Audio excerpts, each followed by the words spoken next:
Everyone आज इस video में हम लोग नीट 2026 के टेस्ट सीरीज का जो लास्ट सीरीज चल रहा है जिसमें कि आपके कुछ पेपर्स हैं जो फुल लेंथ हो रहे हैं उसका फोर्थ पेपर डिस्कस कर रहे हैं। Okay.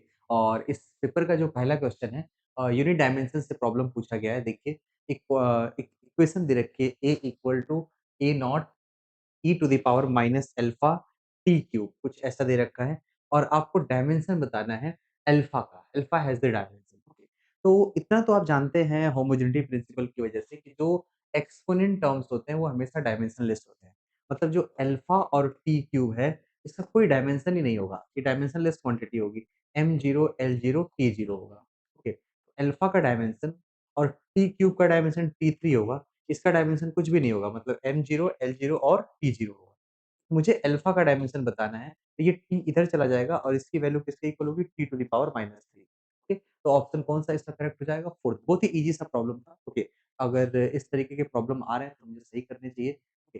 Next problem question number 2 की तरफ बढ़ते हैं। ओके। इसमें पूछा क्या गया है कि स्टॉपिंग पोटेंशियल है, ठीक है, और फोटोइलेक्ट्रिक इफेक्ट का प्लैंक कांस्टेंट है h, स्पीड ऑफ लाइट है c एंड ग्रेविटेशनल कांस्टेंट है g। ओके। और ampere A is and ampere A is. मुझे स्टॉपिंग पोटेंशियल को इनके टर्म में बताना है, एम्पियर के टर्म में, c के टर्म में, g के टर्म में, h के टर्म में। ऐसा हर जगह आपको दिया है कि इसके टर्म में बताना है। तो आप ऐसे समझ सकते हैं। पहले तो एम्पियर का डायमेंशन बताइए कितना है। एम्पियर का जो डायमेंशन होता है, एम्पियर क्या होता है? करंट की यूनिट होती है। करंट का तो ए ही होता है, इतना तो हम जानते ही हैं। ओके। एम्पियर का ए होगा, करंट का ए होगा। इसको ए के टर्म में लिख सकते हैं। अ, इसको हम करंट आई को लिख सकते हैं, ठीक है? आई को एच के टर्म में लिखा जा सकता है। जी क्या होता है? जी होता है F equal to G M one M two by R square. ये होगा F R square by M square का डायमेंशन। ओके। और एफ किसके इक्वल होता है? एफ होता है M L T minus two. Okay. R square मतलब L two. Okay. Upon M square मतलब एम टू। यही तो होता है। तो इसको सॉल्व करने के बाद आएगा M minus one M minus one L three T minus two. Okay. L three T minus two. इसके बाद जो आपके पास प्लैंक कांस्टेंट है और सी है, इसका डायमेंशन बताओ। सी का तो L T to the power minus one होगा, मीटर पर सेकंड वेलोसिटी है। Planck constant E equal to H nu होता है। यहाँ से एच का जो डायमेंशन होगा वो ई बाई न्यू के डायमेंशन के इक्वल होगा। और ई एनर्जी है, इसका होता है M L two T minus two. और न्यू फ्रीक्वेंसी होता है पर सेकंड। इसका इसका डायमेंशन होता है टी माइनस वन। तो ये बनेगा M L two T minus one, ऊपर जाके प्लस वन, तो टी माइनस वन। ये एच का बन जाएगा। और जो लास्ट चीज़ है जिसके बारे में मुझे बात करनी है वो है स्टॉपिंग पोटेंशियल। ओके। और पोटेंशियल किसके इक्वल होता है? पोटेंशियल होता है work done per unit charge. Work done per unit charge. Okay. Work का होता है ml2 t माइनस टू और चार्ज का क्या होगा at। इसी के तो इक्वल होगा। ओके। अब बताइए किसके इक्वल होगा? ml2 t minus three a minus one. Okay. अब चलिए, अब जो बेसिक डायमेंशन है जो हमें बताया जाता है कि किसी चीज का डायमेंशन मुझे रिलेशन बताना है, तो सपोज करिए जो स्टॉपिंग पोटेंशियल है वो Planck constant to the power A और C to the power B, G to the power C. Okay. And last में ampere to the power D. इस पे डिपेंड करता है, ए बी सी डी मुझे find out करना है, ये तो फाइंड आउट करना है। ओके। तो इनके डायमेंशंस भी लिख दीजिए। Dimension of potential equal to dimension of h to the power a, dimension of c to the power b, dimension of g to the power c and dimension of a to the power d। ये तो होगा। Okay. चलिए आइए देखते हैं। जो potential v है इसका डायमेंशन अभी आपने निकाल रखा है m l two t minus three a minus one. इसका जो डायमेंशन है h to the power a, h की डायमेंशन किसके इक्वल आ रही है? h की डायमेंशन आ रही है यहाँ से m l two t minus one, इसकी पावर a। सी की डायमेंशन होगी एल टी माइनस वन, इसकी पावर कितनी आ गई? बी। जी की डायमेंशन, जी का डायमेंशन आप ऑलरेडी निकाल चुके हो, M minus one L three T minus two, इसकी पावर क्या होगी? सी। और लास्ट में ए तो ए ही है, A to the power D, A to the power D. Okay. अब इसे सॉल्व करना है, क्या होगा? तो सबसे पहले देखो, यहाँ से टोटल एम की पावर निकालो। एम की पावर है ए और minus C, A minus C.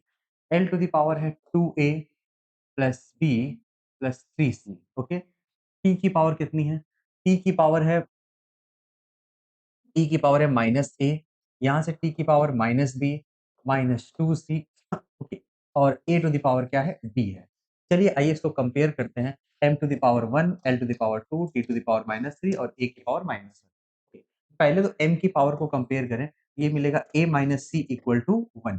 Clear? Okay, a minus c equal to 1 और यहाँ पे आएगा 2a plus b plus 3c।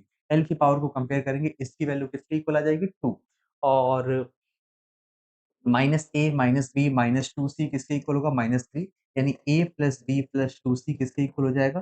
3 के इक्वल हो जाएगा। ओके, और यहाँ से जो d है, वो d किसके इक्वल हो जाएगा? d जो है -1, d इक्वल टू -1। ओके, अब इसे सॉल्व तो करना है, बट ऐसे समझिए d -1 है, इसका मतलब a की पावर -1 आएगी। ओके, a की पावर +1 तो नहीं आएगा, यहाँ पे -1 है, -1 है, -1 है, इसमें से कुछ न कुछ तो आएगा। चलिए आइए अब आगे सॉल्व ही करना पड़ेगा।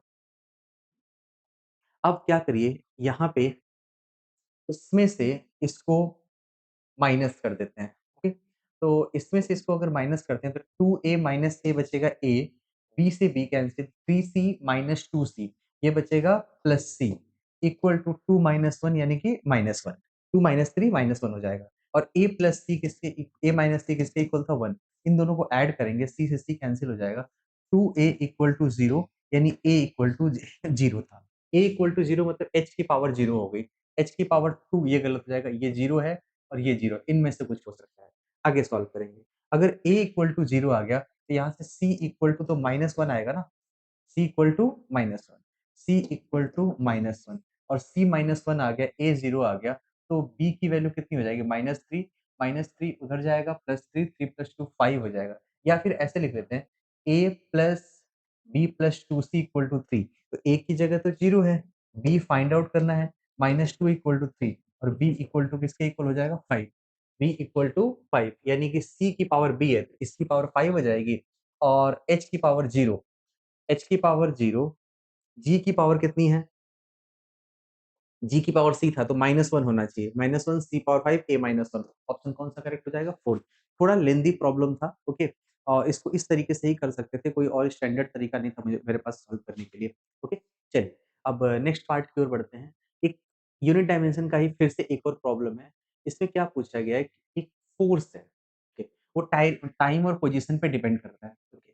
Dimension of d by b क्या होगा? पहले ये पहचानो कि d और b कहाँ है? कि कॉस के अंदर bx है, साइन के अंदर dt है। तो जो bx होगा, ये डायमेंशनलेस होगा, ओके? ये क्या होगा? डायमेंशनलेस होगा और जब ये डायमेंशनलेस होगा तो डायमेंशन ऑफ b किसके इक्वल होगा? 1 अपॉन डायमेंशन ऑफ x होगा, यानी कि l-1 होगा। ऐसे ही जो d इंटू t होगा, ये भी तो डायमेंशनलेस होगा। अगर ये भी डायमेंशनलेस है, तो डायमेंशन ऑफ d किसके इक्वल होगा? Dimension of d is equal to 1 upon dimension of t और इसकी वैल्यू आ जाएगी t-1, ओके? और मुझे निकालना क्या है? d डिवाइड बाय b, इसका डायमेंशन बताना है। d का डायमेंशन क्या है? t-1 और b का डायमेंशन क्या है? l-1। ये सॉल्व करोगे आंसर आ जाएगा lt-1, lt-1 m0 lt-1। Clear? चलिए अगले पार्ट की ओर बढ़ते हैं। Two paper screens A and B are separated by 150 centimetre. ऐसा समझिए कि एक पेपर यहाँ पे, एक पेपर यहाँ पे और इनके बीच की डिस्टेंस है 150 सेंटीमीटर, 1.5 मीटर के पास में है। 150 मीटर है, sorry, 150 metre. Okay, bullet pierces A and then B. एक बुलेट है जिसको यहाँ से फायर किया गया है, इस ए को पेनिट्रेट करके जाता है और उसके बाद बी को पेनिट्रेट करेगा। The hole in B is 50 centimetre below the hole in A. ये जैसे देखो, एक्सपेक्टेड तो ये है कि बुलेट को ऐसे जाना चाहिए था, बट बिकॉज ऑफ ग्रेविटी इसका एक्चुअल पाथ कुछ ऐसे होगा और ये यहाँ से पास करेगा बुलेट। ओके, तो जो इस बी के अंदर जो होल बनेगा ए पेपर के कंपेरिजन में, ये 15 सेंटीमीटर नीचे जाएगा। सिंपल कहानी ये है कि जितनी देर में ये 15 सेंटीमीटर नीचे गिरता है, उतनी देर में 150 मीटर पार करता है। ओके, आपसे पूछा गया वेलोसिटी ऑफ बुलेट, इसकी इतनी वेलोसिटी क्या होगी? ये v क्या होगा? तो सबसे पहले 15 सेंटीमीटर गिरने का टाइम बताओ। टाइम t इक्वल टू क्या होता है? √2h/g, motion under gravity, √2 h कितना है? कितना गिरा ये 15 सेंटीमीटर? इसको 0.15/g की जगह क्या लिख सकते हैं? 10 लिख सकते हैं या फिर 2 इंटू 15/10 इंटू क्या लिख सकते हैं? 100।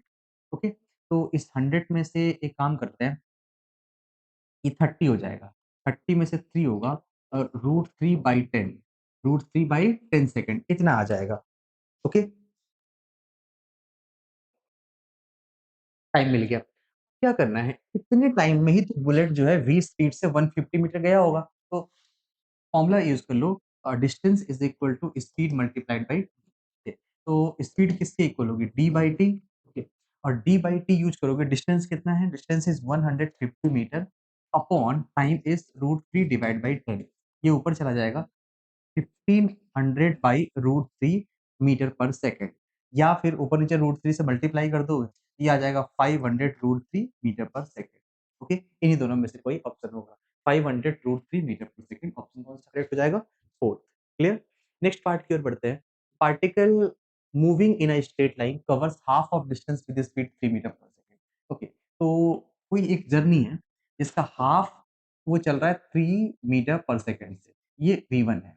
ओके, और other half it covers in 2 equal interval of time. Okay, अब यहाँ से टाइम इंटरवल आधा-आधा है, टी टाइम और टी टाइम, और उन दोनों की स्पीड कितनी है? 4.5 और 7.5 मीटर पर सेकंड। ओके, तो जब टाइम बराबर होता है तो एवरेज स्पीड जो होती है वो अरिथमेटिक मीन के इक्वल होती है। 4.5 प्लस 7.5 बाई 2, ये आ जाएगा 7 और 4, ये आएगा 6 मीटर पर सेकंड। ओके, इसको हमने V2 नाम दिया है। अब जब डिस्टेंसेस सेम होते हैं तो एवरेज स्पीड का एक फॉर्मूला पढ़े होंगे, 2v1 v2 by v1 plus v2। Okay, 2 v1 कितना है 3, v2 कितना है 6 by v1 plus v2। Okay, 2 into 3 into 6 by 9, और ये फिर 3 हो जाएगा, आंसर आ जाएगा 4 मीटर पर सेकंड। 4 मीटर पर सेकंड कोई ऑप्शन है? जी हाँ, फर्स्ट ऑप्शन ही करेक्ट है। क्लियर? नेक्स्ट पार्ट की ओर बढ़ते हैं। देखिए, a ball are thrown simultaneously. Two balls are thrown simultaneously from a high-rise building with same speed of 30 meter per second. One ball is thrown vertically downward and other ball is thrown vertically upward. कुछ ऐसा किया गया। तो यहाँ से किसी building से हमने दोनों बॉल को, एक को नीचे फेंक दिया और एक बॉल को वहीं से ऊपर की ओर लॉन्च कर दिया। और ये भी 30 मीटर पर सेकंड से था और ये भी क्या था? 30 मीटर पर सेकंड से था। दोनों की जो रिलेटिव वेलोसिटी होगी वो 30 और 30 दोनों अपोजिट डायरेक्शन में ऐड हो जाएँगे ना, फिर रिलेटिव वेलोसिटी में माइनस करते हैं, ये आएगा 30 माइनस ऑफ माइनस 30, आंसर आ जाएगा 60 मीटर पर सेकंड। और जो रिलेटिव एक्सेलरेशन होता है वो 0 होगा क्योंकि दोनों पे जी लगता है। अब आपसे पूछा separation between these 2 balls, okay, तो ये बताइए रिलेटिव सेपरेशन किसके इक्वल होता है? Relative velocity multiplied by time. ठीक है, बस एक्चुअल पोज़ीशन निकालने की ज़रूरत ही नहीं है। 60 मल्टीप्लाइड बाय 3, ये किसके इक्वल आ जाएगा? 180 मीटर, ये रहा। 180 मीटर होगा 3 सेकंड के बाद। ओके, चलिए नेक्स्ट पार्ट की ओर बढ़ते हैं। ओके, एक क्वेश्चन पूछा गया, an object moves in constant speed circular path जो कि एक्स वाई प्लेन में है, when object is at X equal to -2 metre, its velocity is -4 G cap. कुछ ऐसा है। ये है एक्स वाई प्लेन, ये एक्स एक्सिस है और ये वाई है। ऑब्जेक्ट का एक्सेलरेशन बताना है, सेंटर ओरिजिन पे है, ओके। तो जब इसकी पोजीशन -2 पे था, तो इसकी जो वेलोसिटी थी वो -4 जे कैप मतलब नीचे की ओर थी, इधर की ओर वेलोसिटी थी। तो मतलब ऐसे घूम रहा है, ओके। अब ऐसे घूमते-घूमते कभी तो वो y इक्वल टू 2 पे जाएगा, y इक्वल टू 2 यहाँ पे है, तो यहाँ पे चला जाएगा, y इक्वल टू 2। अब यहाँ पे जाएगा तो इसकी स्पीड तो अभी भी उतनी रहेगी क्योंकि कांस्टेंट स्पीड है। तो इसका एक्सेलरेशन क्या होगा? एक्सेलरेशन हमेशा सेंटर की ओर होगा, तो सेंटर की ओर एक्सेलरेशन मतलब ऐसा कहीं होगा नीचे की ओर। नीचे मतलब कि माइनस क्या होगा? जे कैप, तो ये माइनस आई कैप गलत हो गया, आई कैप गलत हो गया, माइनस जे कैप, इन दोनों में से कुछ भी सही हो सकता है। अब उस एक्सेलरेशन की वैल्यू क्या होती है? एक्सेलरेशन होती है V square by R, centripetal acceleration ही तो होगा। अब स्पीड बताइए कितनी है? 4, 4 इंटू 4 अपॉन आर कितना है? रेडियस कितना दिया हुआ है? रेडियस है आपके पास 2, यहाँ से ये y इक्वल टू 2 है तो 2 ही है। 2 का स्क्वायर 4, आंसर किसके इक्वल होगा? 4 के इक्वल होगा। वैल्यू 4 है और डायरेक्शन माइनस आई कैप है। ऑप्शन कौन-सा करेक्ट है? थर्ड ऑप्शन करेक्ट हो जाएगा। क्लियर? अब आते हैं नेक्स्ट पार्ट की ओर बढ़ते हैं। एक यूनिफॉर्म मेटल चेन है, इसका मास m है, लेंथ कितना दे रखा है? L दे रखा है। Mass m, length L, passes over a frictionless pulley. तो अब ऐसे समझिए, इसका मास अज़्यूम कर लो m1 है। m1 किसके इक्वल होगा? लैम्ब्डा इंटू L, लैम्ब्डा मास पर यूनिट लेंथ है, और इसका मास m2 है। ये होगा L minus L times of क्या होगा? लैम्ब्डा, लैम्ब्डा अगेन मास पर यूनिट लेंथ है। अगर दो किसी पुली से 2 मासेस m1 m2 हैंग करते हैं, इसका एक्सेलरेशन क्या होता है? आप जानते हैं, m2 minus m1 by m2 plus m1 into क्या होता है? g।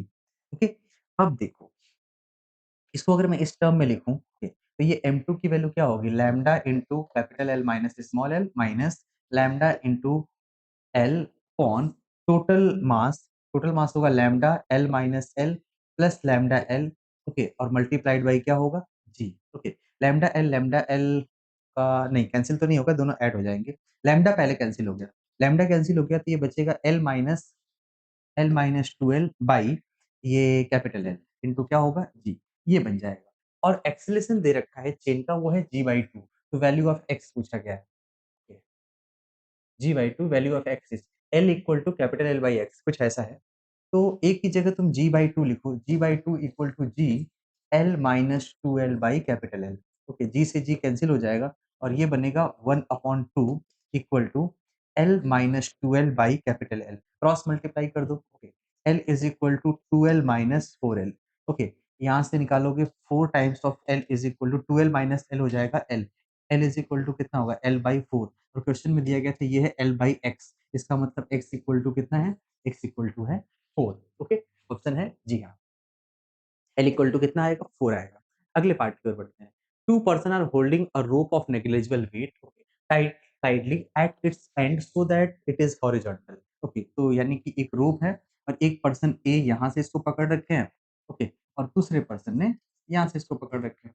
ओके, और ये पूरा हॉरिजॉन्टल है, ये रोप हॉरिजॉन्टल है, ऐसे दिया गया है। ओके, बोला गया a 15 KG weight is attached the rope at mid point. अब यहाँ से इसके बीच में एक वेट लटका दिया गया है। जब वेट लटकाओगे तो ऑब्वियस सी बात है कि ये कुछ इस तरीके से हो जाएगा। यहाँ पे एक वेट लटका दिया गया। अभी भी ये पर्सन इसको खींच रहा है, ओके? और ये भी पर्सन इसको खींच रहा है अपनी तरफ, बट रस्सी टेढ़ी हो जाएगी। क्लियर है? रस्सी थोड़ा-सा बीच में नीचे की ओर जा चुकी है। पूछा गया है the minimum tension required to completely strengthen the rope. इस रस्सी को सीधा करना है तो उसके लिए मिनिमम कितनी टेंशन होना चाहिए? आंसर है कि देखिए आप कितना भी टेंशन लगा दो, ये कभी सीधा नहीं होगा, थोड़ा-सा तो टेढ़ा रहेगा ही। कैसे करना है इसको?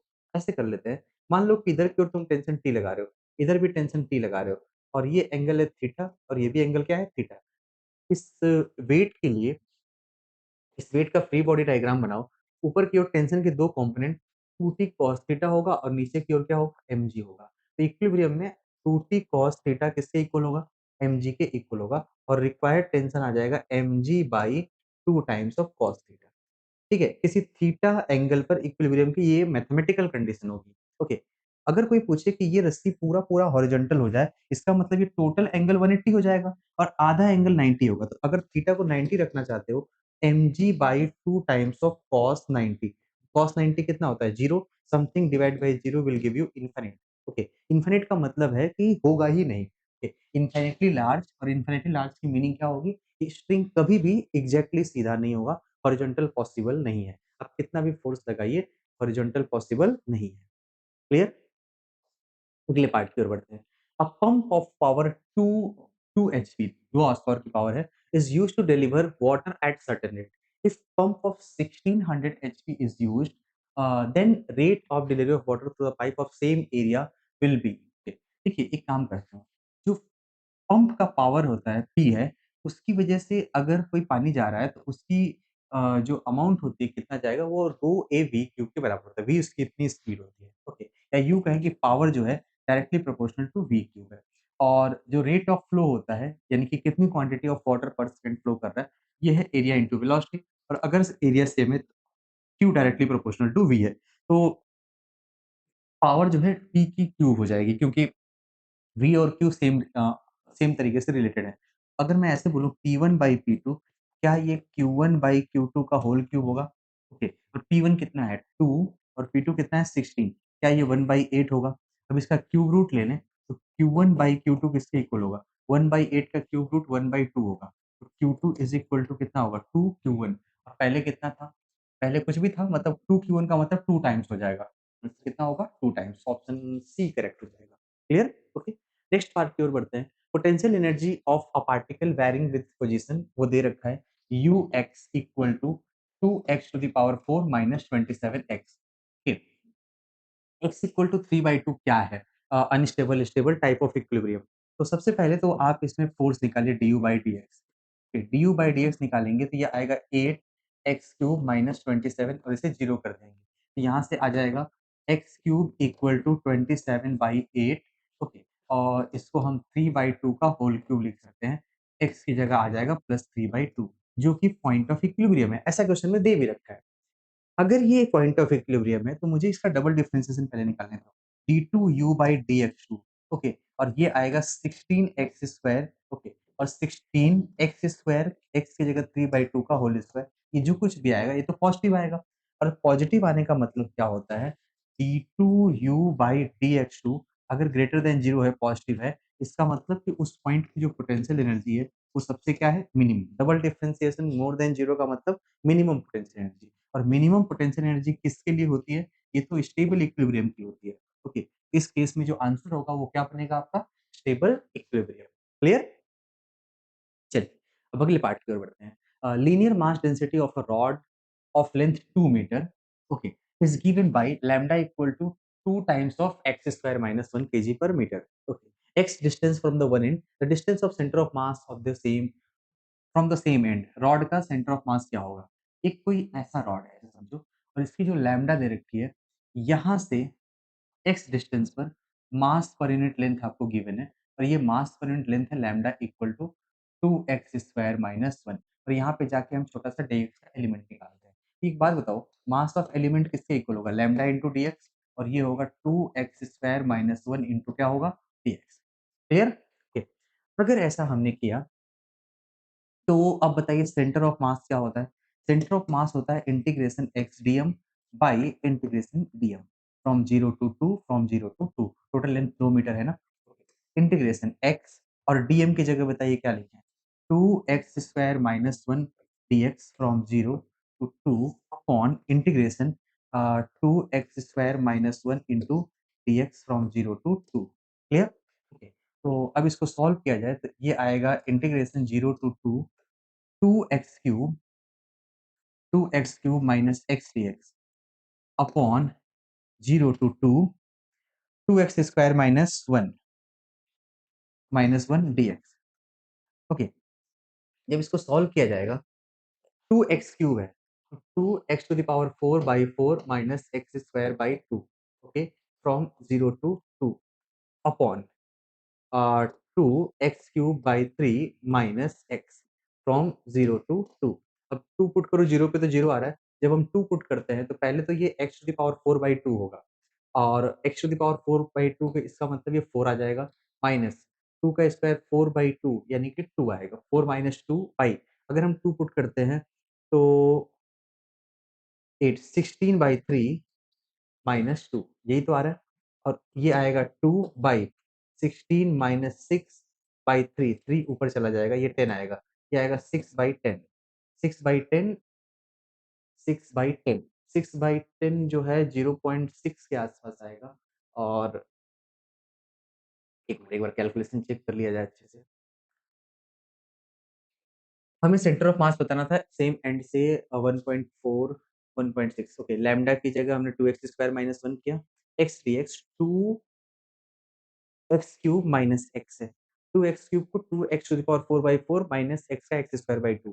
जब आप x की जगह 2 पुट कर रहे हैं, ओके, तो ये तो 2 से ये कैंसल होगा 2 टाइम्स में, एक 2 बचेगा, ये 8 आएगा सॉरी, यहाँ पे ये 8 आएगा, ओके। एक्स क्यूब बचेगा ना 2 की पावर 4, 8 आएगा, 8 माइनस 2 आएगा 6 ओके, और 6 इंटू 3 18/10 आएगा। 18/10 18/10 1.8 मीटर है। चेक करिए शायद कोई ऑप्शन होगा। जी हाँ, थर्ड ऑप्शन करेक्ट है। क्लियर? बेसिक थोड़ी-सी कैलकुलेशन इनकरेक्ट थी, वैल्यू पुट करने में गड़बड़ हुआ था। नेक्स्ट एक प्रॉब्लम ये है टॉर्क का, इसको ध्यान से देखिए क्या करना है। Torque produced by the forces about the centre, इसकी अबाउट मुझे टॉर्क बताना है। और कुछ अलग-अलग फोर्स लग रहे हैं। सबसे पहले तो ये 6 न्यूटन का फोर्स लग रहा है जो सेंटर से पास कर रहा है, इसका टॉर्क 0 हो जाएगा, इसे कुछ करने की ज़रूरत ही नहीं है। ओके? ये 9 न्यूटन जो लग रहा है वो परपेंडिकुलर लगेगा, इसके बारे में मत परेशान होइए, ये क्लॉकवाइज़ घुमाएगा। ये 4 जो है वो एंटी क्लॉकवाइज़ घुमाएगा। अब बात करते हैं इस 8 की। इस 8 के 2 कॉम्पोनेंट होंगे, इधर की ओर 8 cos 60, इधर की ओर 8 cos 30, 8 sin 30। 8 जो है इंटू sin 30 जो होता है 1/2, ये 4 हो जाएगा, ये 4 न्यूटन का आएगा। समझ गए? और ये इसका तो 0 हो जाएगा। तो अब ऐसे समझिए कि जो 4 है, ये इसको क्लॉकवाइज़ घुमा रहा है। जब टॉर्क है ना, सारे क्लॉकवाइज़ को एक साथ जोड़ दो। ये 4 इंटू परपेंडिकुलर डिस्टेंस, इसकी रेडियस, रेडियस कितनी है 20 सेंटीमीटर, 0.2, ये क्लॉकवाइज़ आया, ये क्लॉकवाइज़, ये एंटी क्लॉकवाइज़ है। -4 into 0.2 anti clockwise plus 9 into 0.2 ये है क्लॉकवाइज। ओके, तो ओवरऑल जो होगा हमने क्लॉकवाइज को पॉजिटिव लिया है, एंटी क्लॉकवाइज को नेगेटिव लिया है। ये और ये कैंसिल हो जाएँगे और आंसर कितना आएगा 1.8 newton metre in clockwise direction. 1.8 newton metre in clockwise sense. Clear? चलिए अगले पार्ट की ओर बढ़ते हैं। Two circular disc A and B of radius R into R respectively made of the same material. Okay. The moment of inertia about the axis passing through the center and perpendicular to plane are IA, IB respectively. तो अब I के बारे में बताया। तो सबसे पहले एक बात बताइए, डिस्क की जो मोमेंट ऑफ इनर्शिया होती है, वो तो mr स्क्वायर बाई 2 होती है। ओके, अब सेम मेटल का बना हुआ है, मोमेंट ऑफ इनर्शिया बताना है, परपेंडिकुलर टू द प्लेन, ये रेडियस पे डिपेंड करता है। ओके, कैसे डिपेंड करता है बताते हैं। अगर मटेरियल सेम है तो मान लीजिए इसकी कुछ डेंसिटी होगी, कुछ थिकनेस होगा, तो इसको हम ऐसे लिख सकते हैं क्या? डेंसिटी इंटू या सरफेस डेंसिटी इंटू उसकी एरिया, पाई आर स्क्वायर, ये एम हो जाएगा इंटू आर स्क्वायर बाई 2, यानी कि sigma pi R to the power 4 by 2। और यहाँ से आप देख पा रहे हैं कि moment of inertia directly proportional to R to the power 4 होता है। ओके, तो अगर मैं बोलूँ कि आई ए बाई आई बी बताना है, ओके, आपको नहीं लगता कि कुछ ऐसा होगा R A by R B और इसकी पावर क्या हो जाएगी 4। Okay, R A by R B to the power 4। R A कितना है? आर ए है आर और आर बी कितना है? 2 आर, इसकी पावर 4 और 1/2 टू द पावर 4, ये किसके इक्वल आएगा 1/16। ओके, 1/16 ऑप्शन कौन सा करेक्ट होगा? सेकंड ऑप्शन करेक्ट हो जाएगा। क्लियर? नेक्स्ट पार्ट की ओर बढ़ते हैं। With what angular velocity the earth should spin in order that body lying at 60 degree latitude angle may become weightless। Weightless का क्या मतलब होता है? देखिए G dash equal to G minus R omega square cos square lambda, यही तो होता है कि कुछ इस तरीके से है। तो इसको मैं ऐसे लिख सकता हूँ क्या, G minus R omega square cos square lambda मतलब 1/4 हो जाएगा और ये जी डैश है और वेटलेसनेस के लिए जी डैश को जीरो होना पड़ेगा, कोई वेट ही ना हो। आर ओमेगा स्क्वायर बाई 4, यहाँ से आपका आएगा R omega square equal to 4 G और ओमेगा स्क्वायर किसके इक्वल होगा? 4 जी/r। अब इसका रूट ले लीजिए, ये आएगा 2 times of under root g/r। Okay, ये है angular speed of rotation of Earth, 2 times of under root g divide by r। Clear? ये रिक्वायर्ड स्पीड है रोटेशन के लिए। नेक्स्ट प्रॉब्लम की ओर बढ़ते हैं। A block of mass 2 KG is attached to the one end of massless spring whose other end is fixed at wall। ओके, तो कुछ ऐसा है, एक स्प्रिंग है, इसका एक एंड तो वॉल से कनेक्टेड है और दूसरा किसी ब्लॉक से कनेक्टेड है ऐसे। ओके, और इसका मास है 2 केजी।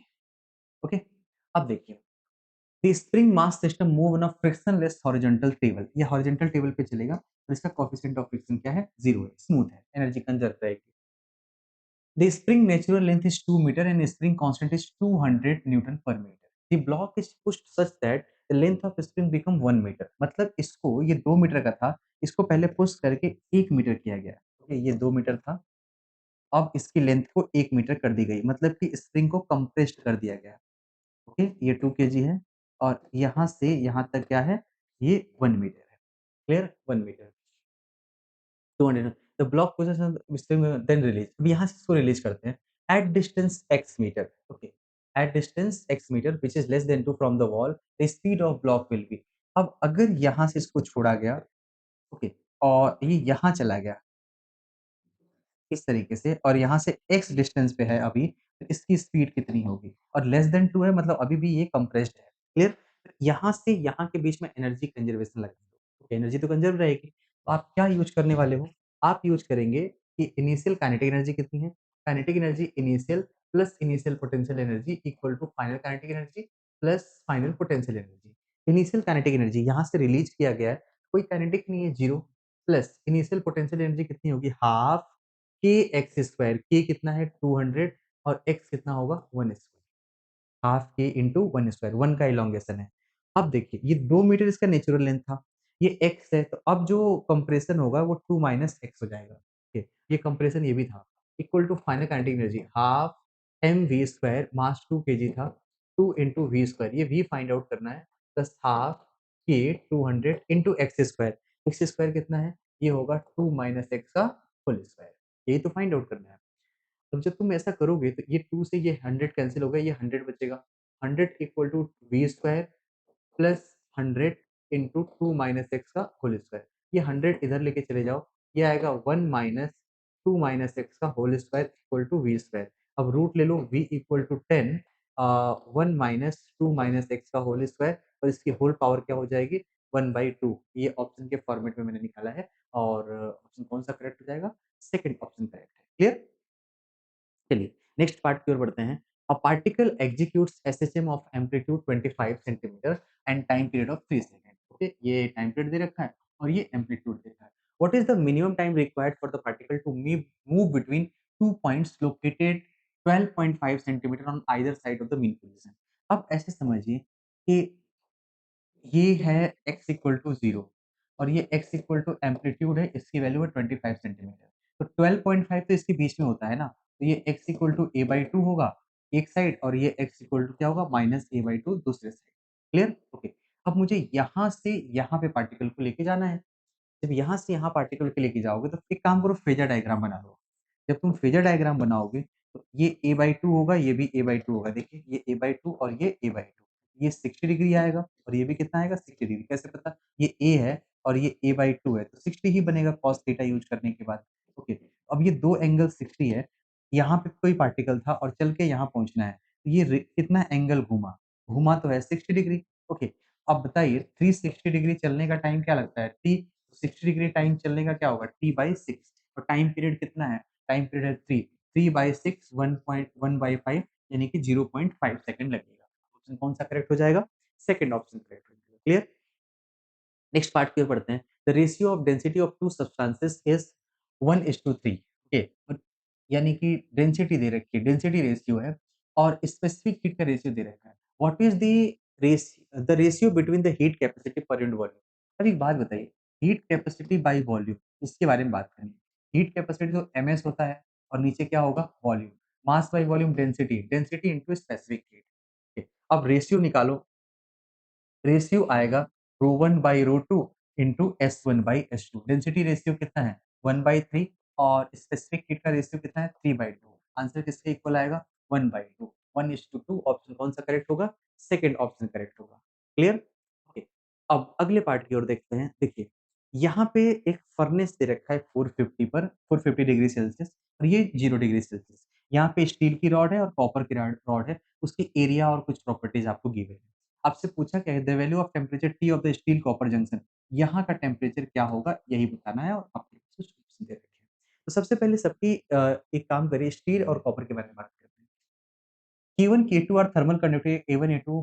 पहला जो है स्टील के लिए, तो ऐसे देखो स्टील का जो K1 है इसको हम K नाम दे देते हैं। तो K2 जो होगा कॉपर के लिए ये तो 9K होगा। ओके, L1 को L1 जो है वो L है, तो L2 किसके इक्वल होगा? L2 जो होगा वो L/2 हो जाएगा। ओके, और एरिया 1 अगर A है, तो एरिया 2 जो होगा वो A/2 हो जाएगा, आधा हो जाएगा। पहले का रेजिस्टेंस बताइए थर्मल रेजिस्टेंस, ये होता है L/KA। L by K A. L किसके इक्वल है? पहले का जो लेंथ था वो एल ही है अपॉन थर्मल कंडक्टिविटी के और एरिया को हमने क्या लिया है ए। एल बाई के ए पहले का रेजिस्टेंस हो गया। दूसरे का रेजिस्टेंस कितना होगा? दूसरे का जो रेजिस्टेंस होगा L by K A, L two by K two into A two. L two किसके इक्वल है? L divide by two. Thermal conductivity कितनी है? 9 के और एरिया कितना है? A by two. ये कैंसिल होके आ जाएगा 1/9 times of L by K ए। ये तो R बन जाएगा ना, R1/9। ओके, मतलब कि अगर इसका रेजिस्टेंस R है, इसका 9R है। ये समझ गए? ये टोटल 10R है और 10R के अंदर जो टेम्परेचर डिफरेंस है वो 450 है। तो R के अंदर पोटेंशियल डिफरेंस कितना होगा? 45 डिग्री सेल्सियस होगा, यही होगा? ठीक। अगर ये 0 है तो ये जंक्शन कितना होगा? 45 ज़्यादा होगा, यानी ऑप्शन कौन-सा सही होगा? थर्ड ऑप्शन करेक्ट हो जाएगा। क्लियर? रेजिस्टेंस का जो रेशियो है वो टेम्परेचर डिफरेंस के रेशियो के बराबर रहेगा। Okay, next part. Given that a real gas behaves like an ideal gas if pressure is low and temperature is high. ये बात तो सही है। ऐसा क्यों होता है? कम प्रेशर पे गैस मॉलिक्यूल दूर-दूर होते हैं और जब टेम्परेचर बहुत ज़्यादा है तो उनकी एनर्जी बहुत ज़्यादा होती है। At low pressure, high temperature molecules are far apart, ये बात तो सही है, and molecule interaction are negligible, and without intermolecular interaction gas का बिहेवियर क्या होता है, आइडियल गैस के बराबर होता है। ये बात सही है। आइडियल गैस का मतलब है कि 2 मॉलिक्यूल आपस में इंटरेक्ट नहीं करने चाहिए। अगर वो इंटरेक्ट करते हैं तो सॉलिड या लिक्विड की तरह उनका बिहेवियर माना जाएगा। तो ये रीजन इस असर्शन को क्या करता है, एक्सप्लेन करता है। ऑप्शन पढ़ते हैं, both assertion is not true and reason is the correct explanation of assertion. ये बात सही है। क्लियर? पार्ट की ओर बढ़ते हैं।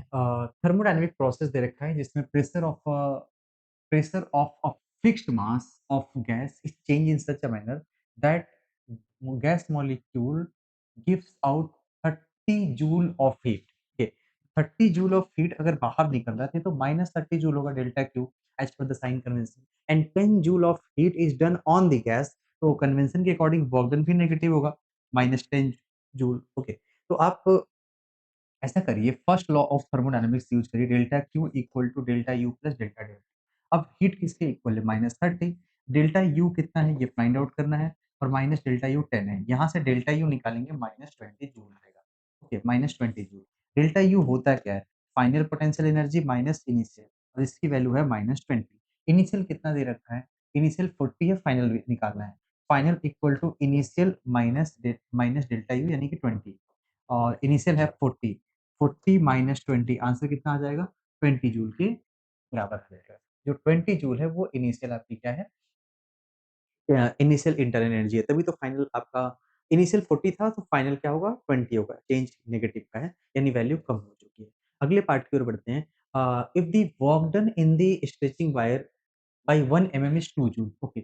The work necessary for the stretching the another wire of same material but double radius of cross section and the length of string by 1 mm is okay, चलिए ठीक है। elongation सेम है। Work done जो होता है वो किसके equal होगा?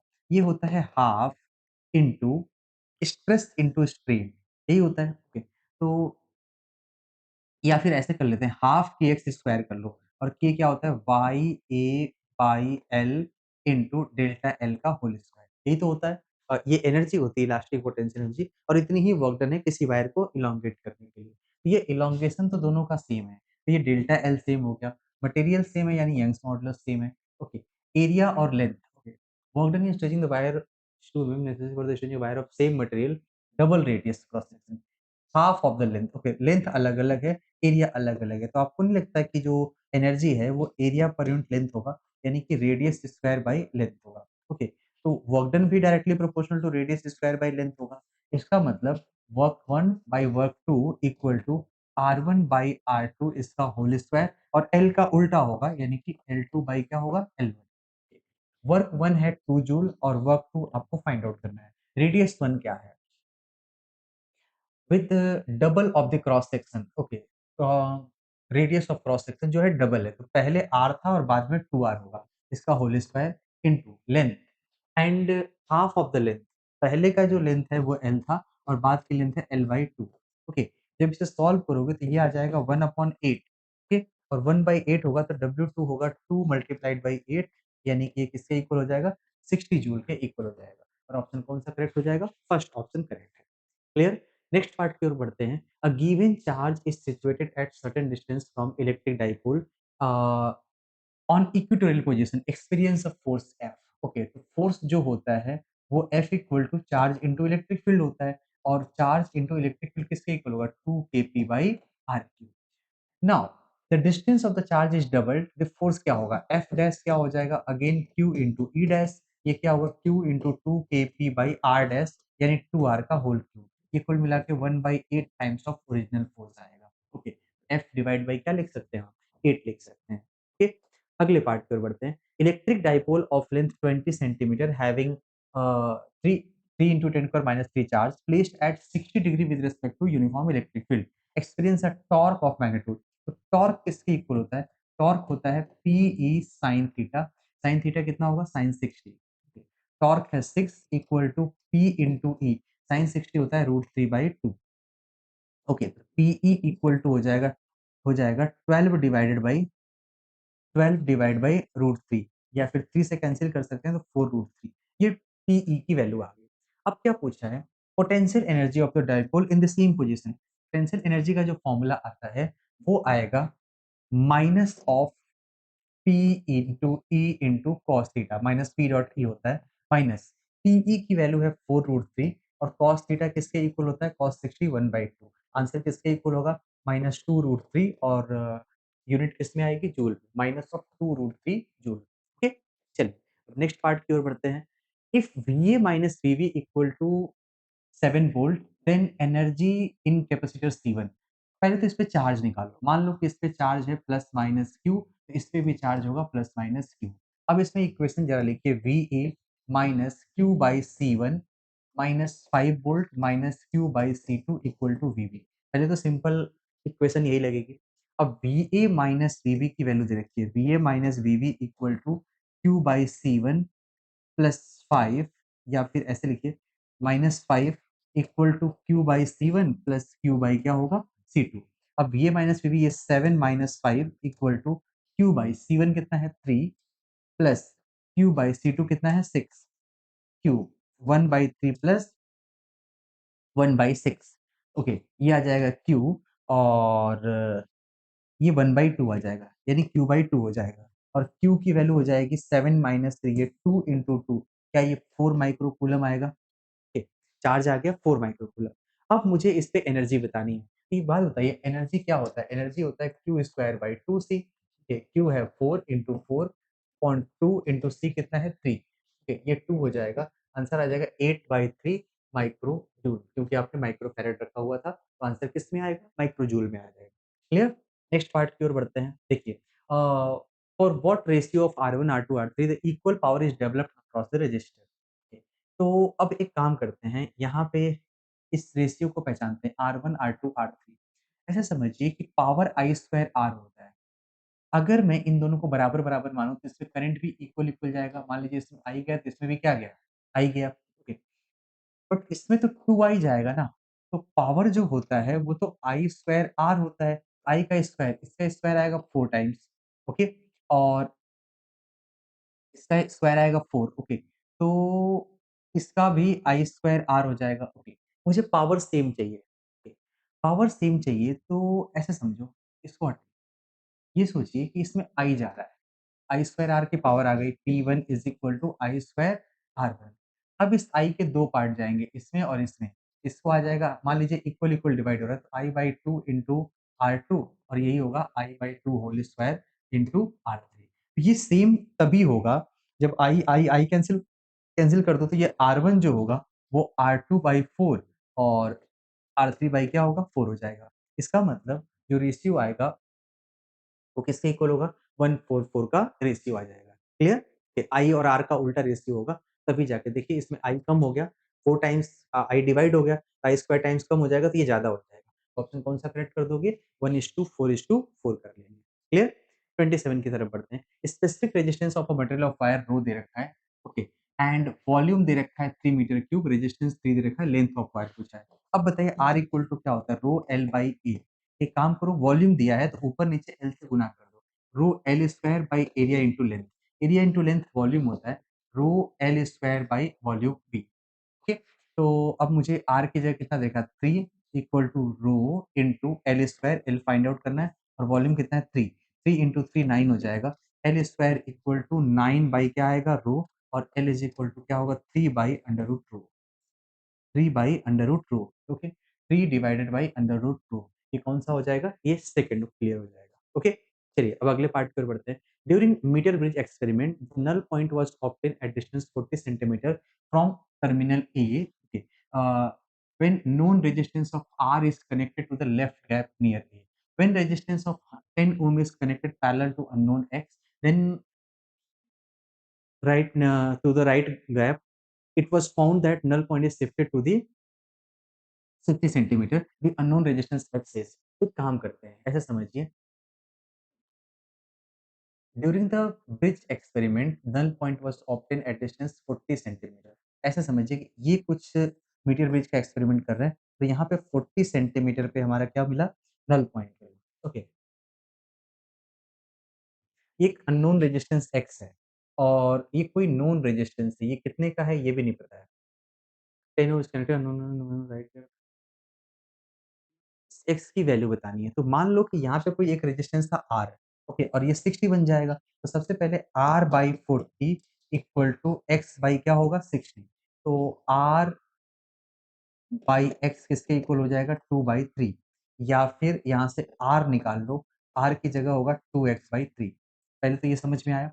अब दूसरे पार्ट में क्या किया गया कि इस जो x अननोन रजिस्टर था, ये तो R था और ये x था, ओके, और ये R था। इस x को पैरेलल में शंट कर दिया गया विद द 10 ओम रजिस्टर।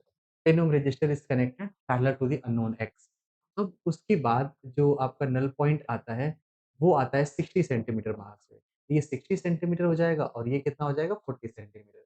चलिए आइए, R/60 अब किसके इक्वल होगा 10 into x by 10 plus x, इसका इक्विवेलेंट आएगा R1 R2 by R1 plus R2 upon क्या आएगा 40। इसको कैंसिल कर दो, ये 2 और 3 में कैंसिल हो जाएगा। तो 2R/3 equal to 10x by 10 plus X. अब मुझे R नहीं चाहिए, R की जगह 2/3 x लिख दो। 2/3 तो पहले से था और ये 2x/3 और आ जाएगा equal to 10x by 10 plus X, यही आएगा। x और x कैंसल हो जाएगा और ये बनेगा 4/9 equal to 10/10 plus X. Cross multiply कर दो, 40 plus 4x equal to 90। Okay, 4x equal to 50 और x इक्वल टू कितना आ गया 12.5 ohm. Okay, x equal to क्या आएगा 12.5 ओम। क्लियर? चलिए, अब अगले पार्ट की ओर बढ़ते हैं। The current passing through the ideal ammeter in the given circuit is, इसमें एमीटर से कितना करंट जा रहा है ये बताओ। इस 2 का जो इक्विवेलेंट निकालोगे तो 1 ओम आएगा। ओके, पैरेलल में है।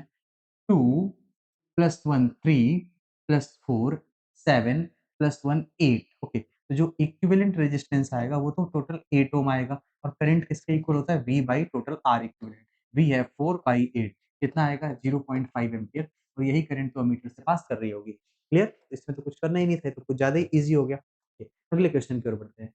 Current I is flowing in a coil and the 2 points B1, B2, axis of the coil at 0.05 meter and 0.2 meter. Magnetic field का रेशियो दे रखा है 8:1, रेडियस ऑफ कॉइल बताना है। एक काम करिए, इस कॉइल से एक्स डिस्टेंस पर मैग्नेटिक फील्ड का फॉर्मूला क्या होता है? Mu naught N I R square by 2 times of R square plus X square power 3/2। इतना तो पता है। ओके, अगर दो अलग-अलग पॉइंट की बात करते हैं x1 पे, at x1 b1 equal to mu naught N I R square by 2 times of R square plus x1 square power 3/2। ऐसे ही x2 का भी निकालोगे। तो अगर मैं b1 बाई b2 की बात करूं, b जो b आएगा वो directly proportional to 1 upon R square plus X square power 3/2 होगा, क्योंकि ऊपर का टर्म तो x के साथ नहीं वेरी कर रहा है। ओके, तो b1 बाई b2 जो होगा वो किसके इक्वल होगा? b1 में x1 नीचे आएगा तो ये हो जाएगा R square plus x2 square upon R square plus X one square, और इस टोटल की पावर कितनी हो जाएगी 3/2। ओके, और ये x1 को मैं 5 सेंटीमीटर लिख लेता हूँ। ओके, और x2 को मैं कितना लिख लेता हूँ 20 सेंटीमीटर लिख लेता हूँ। ओके, सेंटीमीटर में ही सॉल्व कर देते हैं। b1 बाई b2 ये है 8। Okay, 8 equal to R square plus 20 square by R square plus क्या होगा 5 स्क्वायर, और इसकी पावर 3/2 थी, इधर लाके हम 2/3 कर देते हैं। 2/3 करोगे 8 की पावर ये 4 आएगा। 4 equal to R square plus 400 upon R square plus 25 multiply कर दो, ये आएगा 4 R square plus 100 equal to R square plus क्या होगा 400। इधर से आएगा ये R square 3 R square equal to 300, और यहाँ से आर इक्वल टू कितना आ जाएगा 10 सेंटीमीटर। ठीक, ऑप्शन देखते हैं। सेंटीमीटर में तो नहीं, मीटर में सारा दिया है, तो इसको हम क्या लिख सकते हैं 0.1 मीटर। ऑप्शन कौन सा करेक्ट होगा? फर्स्ट। क्लियर? ठीक है, चलिए अब अगले पार्ट की ओर बढ़ते हैं। Consider the situation in the figure now. If the y present the force required to maintain the uniform velocity to withdraw and x represent the velocity, मतलब फोर्स वर्सेस वेलोसिटी का डायग्राम बताना है। एक बात बताइए, यहाँ पे जो करंट आएगा I वो ईएमएफ बाई रेजिस्टेंस होगा, ये BVL बाई R होता है, और जो फोर्स होता है कांस्टेंट से चलाने के लिए वो IVL होता है। अगर आप I की जगह BVL by R into BL लिखते हैं तो ये आएगा B square L square V by R। और ध्यान से देखिए force directly proportional to velocity है, और फोर्स और वेलोसिटी का ग्राफ जो बनेगा वो straight line passing through origin बनेगा, और straight line passing through origin कौन सा है? सी है। तो ऑप्शन कौन सा करेक्ट हो जाएगा? सी करेक्ट हो जाएगा। ओके, नेक्स्ट पार्ट की ओर बढ़ते हैं। The percentage increase in the impedance of an AC circuit when power factor changes from 0.866 to 0.5। अब ये पावर फैक्टर जो होता है cos फाई, ये किसके इक्वल होता है? R by Z. Okay, cos phi one क्या होगा? R बाई जेड वन हो जाएगा। यहाँ से जेड वन निकालेंगे, R by cos phi one, and similarly Z two is equal to R by क्या होगा? cos phi two. और पावर फैक्टर जो है cos फाई चेंज हो रहा है 0.62। अब इम्पीडेंस में परसेंटेज चेंज कितना होगा? ये होगा Z2 minus Z1 by Z1 multiplied by 100, या फिर Z2 by Z1 minus 1 multiplied by क्या होगा? 100। Z2 बाई Z1 जब करोगे, ये आ जाएगा cos phi 1 minus cos phi 2 minus 1, ये उल्टा है ना? मल्टीप्लाइड बाई क्या होगा? 100। अब cos फाई 1 किसके इक्वल है? 0.866 बाई 0.5 माइनस 1 मल्टीप्लाइड बाई क्या होगा? 100। ओके, 0.5 माइनस करोगे तो ये आएगा 0.0366 अपॉन 0.5 मल्टीप्लाइड बाई 100। ओके, ये ऊपर जाएगा 36 इंटू टू, 36 इंटू टू आ जाएगा 0.732 मल्टीप्लाइड बाई 100, या फिर 73.2% इतने का चेंज आएगा, percentage change in the impedance. Okay, चलिए नेक्स्ट पार्ट की ओर बढ़ते हैं। ग्लास कॉन्वेक्स लेंस दे रखा है, has focal length of 8 centimetre in air. इसी को वाटर में प्लेस करेंगे तो फोकल लेंथ क्या होगा? तो बात बताइए, फोकल लेंथ क्या होता है वाटर के अंदर? R by two times of mu minus one, और इसकी वैल्यू कितनी दे रखी है? 8 सेंटीमीटर। और आर पता ही नहीं है, आर बाई टू, वाटर का ये म्यू कितना होता है ग्लास का? 1.5 minus one equal to 8 centimetre. Solve करने पे रेडियस जो आएगा, ये तो 1 हो गया ना, रेडियस 8 सेंटीमीटर ही आएगा। Okay, now focal length in water, इसी की तो बात करेंगे। Focal length in water, water का जो फोकल लेंथ निकालोगे, म्यू की जगह बस चेंज कर देंगे, क्या? R by two times of mu minus one, ये आएगा mu glass by mu water minus one. Okay, R तो 8 है अपॉन टू, म्यू ग्लास कितना है? 3/2, और म्यू वाटर कितना है? 4/3 माइनस वन। क्लियर? ये आ जाएगा 4 अपॉन 9/8, तो 9 माइनस 8/8। ओके, ये ऊपर चला जाएगा, ये आ जाएगा 32 सेंटीमीटर। ओके, आंसर कितना है? 32 सेंटीमीटर। क्लियर? चलिए अब नेक्स्ट पार्ट की ओर बढ़ते हैं। 34, a compound microscope has magnifying power 30, okay, and if it is producing final image at near point 25 centimeter, find the magnification of objective lens। एक बात बताइए, आप ऑब्जेक्ट जो ओवरऑल माइक्रोस्कोप की मैग्नीफाइंग पावर होती है, magnifying power of objective lens multiplied by magnifying power of eye lens. तो magnifying power of objective lens multiplied by, ये क्या होता है? 1 plus D by F E, अगर इमेज जो होता है वो least distance of distinct vision या नियर पॉइंट पे बनता है। ठीक। तो ये जो मैग्नीफाइंग पावर था, ये 30 दे रखा था। ऑब्जेक्टिव लेंस की मैग्नीफाइंग पावर बताना है 1 प्लस डी कितना है? डी है 25 सेंटीमीटर, और focal length of eye lens दे रखा है या आई पीस दे रखा है 5। ये कैंसिल होकर 6 आएगा। 30 equal to MO multiplied by 6। Okay, यहाँ से जो एमओ आएगा ये 5 आ जाएगा। ऑब्जेक्टिव लेंस का जो मैग्नीफाइंग पावर है वो कितना आ गया? 5 आ गया। क्लियर? नेक्स्ट पार्ट की ओर बढ़ते हैं। In Young's double slit experiment, 12 fringes are observed to be formed in a certain region of the screen when light of wavelength 600 nanometer is used। Okay, तो ये स्क्रीन है, ऐसा मान लीजिए कि मैंने लैम्डा यूज किया है लाइट को, किसी रीजन में n नंबर ऑफ फ्रिंज बने हैं। ओके, अगर हम लाइट को चेंज कर दें तो कुछ और फ्रिंज बनेगा, तो ये लेंथ उतनी ही है। एक बात बताइए, जो फ्रिंज विड्थ बीटा होता है वो lambda capital D by small D होता है। तो मान लीजिए कि n1 नंबर है बीटा 1 का, तो n2 होगा बीटा 2 का, ये तो बनेगा, डिस्टेंस बराबर बराबर होगी तो बीटा 1 तो लैम्डा पे डिपेंड है, तो n1 लैम्डा 1 किससे इक्वल होगा? n2 lambda 2। n1 कितना है? 12 फ्रिंजेस, लैम्डा 1 कितना है? 600। अब हम क्या कर रहे हैं, नया जो है n2 फाइंड आउट करना है, और लैम्डा 2 कितना है? 400। ये कैंसल हो जाएगा, और ये 3 और 6 इंटू 3 क्या होगा? 18। टोटल कितने फ्रिंजेस बनेंगे? 18 फ्रिंजेस बनेंगे इन दी सेम रीजन। ओके, क्योंकि थिकनेस चेंज हो जाएगी, थिकनेस थोड़ी पतली हो जाएगी, नंबर ऑफ फ्रिंज क्या हो जाएंगे? थोड़े ज़्यादा। चलिए अगले पार्ट की ओर देखते हैं। To coherent sources of intensity ratio alpha, यानी कि I1 बाई I2 ये दे रखा है अल्फा। तो मुझे क्या बताना है, एक टर्म है I max minus I minimum upon I max plus I minimum, उसके बारे में बात करनी है। अब बताओ आई मैक्स क्या होता है? Root I one plus root I two, इसका क्या होगा? Whole square, minus root I one minus root I two का क्या होगा? होल स्क्वायर, अपॉन अगेन यहाँ पे नीचे सेम वैल्यू आएगी, root I one plus root I two whole square and plus root I one plus under root I two का क्या होगा? Whole square. ठीक, अगर ऐसा कर रहे हैं हम लोग, A square plus B square plus two A B, A square plus two square minus two A B, ये ये जो minus two A B plus two A B है, ये तो ऐड हो जाएगा और I square plus B square cancel हो जाएगा। इसका मतलब आ जाएगा यहाँ का टू ए बी, यहाँ का टू ए बी, ये आएगा four A B, four under root I one I two. Okay, इसको हम लिख सकते हैं I one plus I two plus two under root I one I two, तो टोटल आएगा four under root I one I two, ये आएगा और नीचे ये आएगा two times of I one plus I two, two times of I one plus I two. अब इसे सॉल्व करिए तो ये ऊपर बचेगा two, okay, two under root I one I two upon I one plus I two. अब मुझे alpha के टर्म में बात करनी है कि ये अल्फा के टर्म में कितना है, तो I one by I two बनाना पड़ेगा। तो एक काम करिए, इसको I2 से डिवाइड करिए, तो ऊपर भी I2 से डिवाइड करेंगे, ओके, तो ये बन जाएगा 2 times of under root I1 by I2 upon I1 by I2 plus 1, okay, और ये 2 अंडर रूट I1 I2 क्या होगा? 2 alpha by 1 plus alpha, 2 alpha by 2 alpha नहीं, 2 अंडर रूट अल्फा आएगा, 2 under root alpha by 1 plus alpha, option कौन-सा correct होगा? Second option correct हो जाएगा। क्लियर?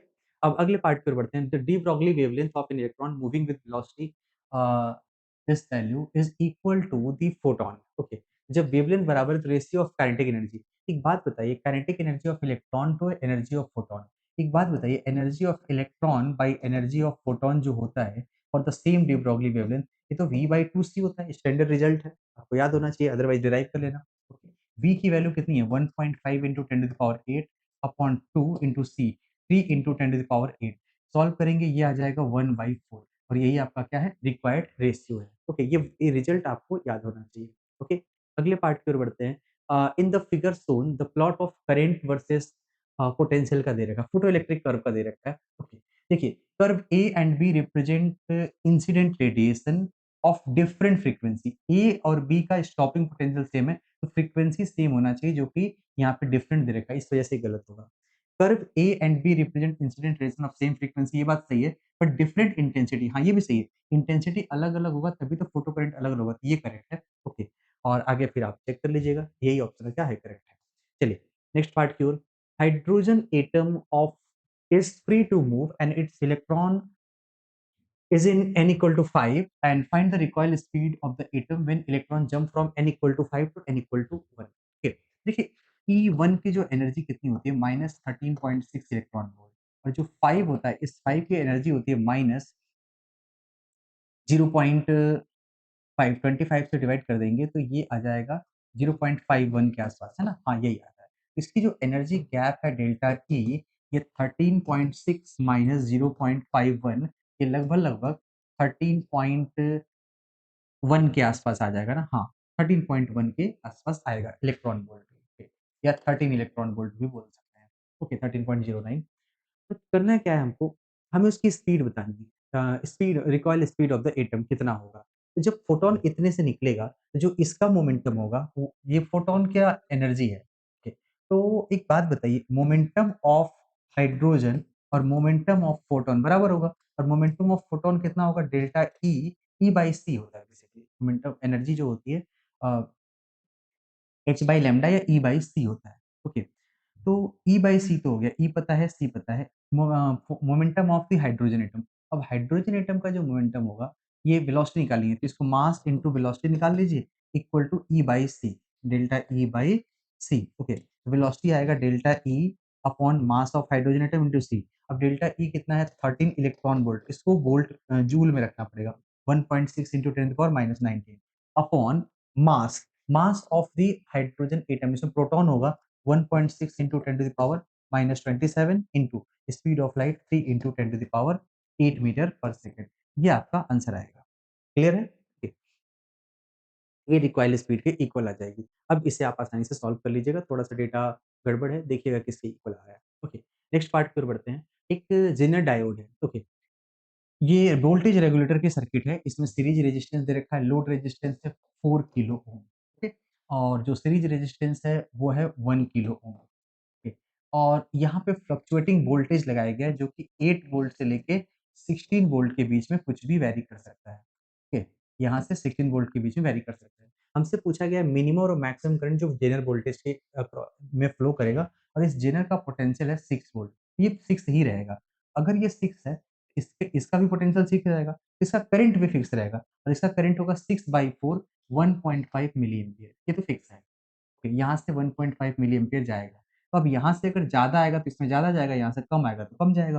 कम कब आएगा जब ये 8 वोल्ट होगा। मान लीजिए कि ये 8 वोल्ट है और ये 6 बचे चला गया, तो बचा कितना 2 वोल्ट बचा। और जब ये 2 वोल्ट बचा तो 1 बाई जो 2 करोगे, तो ये आएगा V इक्वल टू आया तो V बाई R करोगे तो यहाँ से 2 मिली एम्पियर आएगा। 2 मिली एम्पियर में से 1.5 इधर चला जाएगा तो बचेगा इसमें 0.5, ये सबसे मिनिमम करंट है 0.5 मिली एम्पियर। क्लियर? अब मैक्सिमम के लिए क्या करोगे? मैक्सिमम के लिए हम क्या करते हैं, ऐसे कर लेते हैं। जब मैक्सिमम में हम 16 वोल्ट लगाएँगे तो 16/1 आपको नहीं लगता कि यहाँ पे 16 है।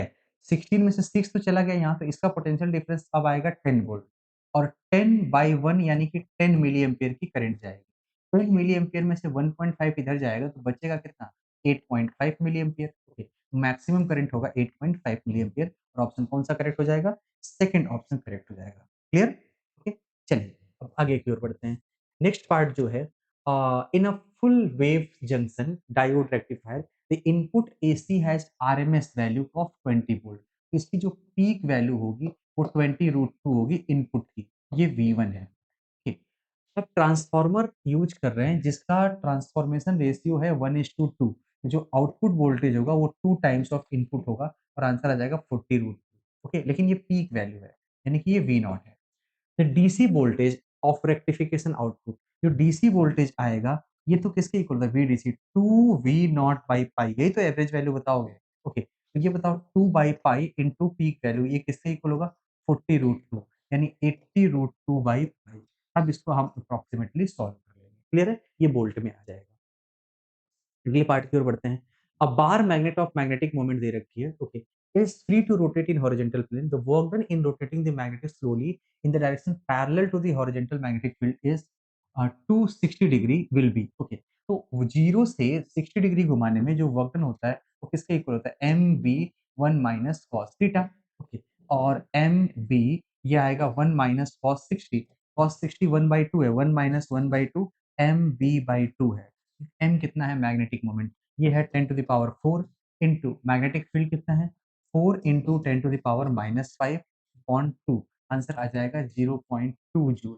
Okay, 0.2 joule option first correct हो जाएगा। क्लियर? नेक्स्ट पार्ट की ओर बढ़ते हैं। इलेक्ट्रिक फील्ड इलेक्ट्रोमैग्नेटिक वेव का गिवन है, find the energy content in the cylinder of cross section area and length. Okay, एक बात बताओ एनर्जी डेंसिटी क्या होती है? ये होती है half epsilon not E not square, यही तो होता है। Okay, अगर तुम ऐसा करते हो, तो इसको अगर हमें एनर्जी निकालनी है, तो एनर्जी जो होगा वो energy density multiplied by volume area into length, तो half epsilon not E not square into area into length. अब इसको सॉल्व करिए, half epsilon naught 8.85 into 10 to the power -11। Okay, अब उसके बाद क्या करेंगे, ई नॉट, अब इलेक्ट्रिक फील्ड की पीक वैल्यू है 100, 100 का स्क्वायर होगा 10 टू द पावर 4, एरिया है 20 centimetre, 20 into 10 to the power -4 metre square की बात करें, इंटू लेंथ, लेंथ है 1 मीटर। अब इसको सॉल्व करिए, ये देखिए कितना आ रहा है, ये आएगा 2 और ये 2, ये तो कैंसल हो गया, 8.85 के आसपास आएगा, ये 8.85 है, ये भी 8.85 है, इन्हीं दोनों में कोई आंसर आएगा, 10 की पावर चेक कर लेते हैं। इसको हमने सॉल्व किया, तो ये 10 की पावर +4 -4 कैंसल हो गया, 20/2 10 आया और 10 और ये 10 की पावर -10 हो जाएगा। Okay, 8.85 into 10 to the power क्या आएगा? 10 टू द पावर -10, यहाँ पे कुछ गड़बड़ है। ये 8.85 इंटू 10 टू द पावर -12 होता है। ओके, तो ये 10 की पावर -11 आ जाएगा। क्लियर? चलिए अगले पार्ट की ओर देखते हैं। Amplitude of electric field at distance R from the point source कितना होगा? ओके, तो जो इंटेंसिटी होती है वो क्या होती है? पहले तो एक बात होता है, इंटेंसिटी जो होता है power P by 4 pi R square होता है और इंटेंसिटी की एक और वैल्यू होती है energy density into C, half epsilon not E not square into C. Okay, तो मुझे इलेक्ट्रिक फील्ड बतानी है। इन्हीं दोनों को कंपेयर कर लीजिए। इसको जब हम ई नॉट निकालेंगे, ई नॉट इक्वल टू ये आ जाएगा P by 2 pi R square C epsilon naught और इसका क्या आएगा under root 2 pi R square C epsilon naught और इसको किसमें लिखेंगे अंडर रूट में। लास्ट प्रॉब्लम की ओर बढ़ते हैं। Amplitude of the magnetic field part of harmonic electromagnetic wave in vacuum दे रखी है। ओके, तो वैक्यूम है तो बी नॉट तो दिया है 510 नैनो टेस्ला। ओके, तो एक बात बताइए इलेक्ट्रिक फील्ड किससे इक्वल होती है? E equal to B nought into C 510 nano tesla into the power -9 into C 3 into 10 to the power क्या होगा 8। इसको सॉल्व करेंगे 51 इंटू 3 51 इंटू 3 कितना होगा 153 न्यूटन पर कूलम 153 न्यूटन पर कूलम। ओके, तो ये था आज का पूरा पेपर जिसको हम लोगों ने एनालाइज किया। हो सकता है कि आपने कुछ गलतियाँ की हो, उसको अच्छे से रिवाइज़ करो, बार-बार सिलेबस को रिवाइज़ करिए। ओके, तब तक के लिए पढ़ते रहिए, मिलते हैं अगली बार। ओके बच्चों, थैंक यू।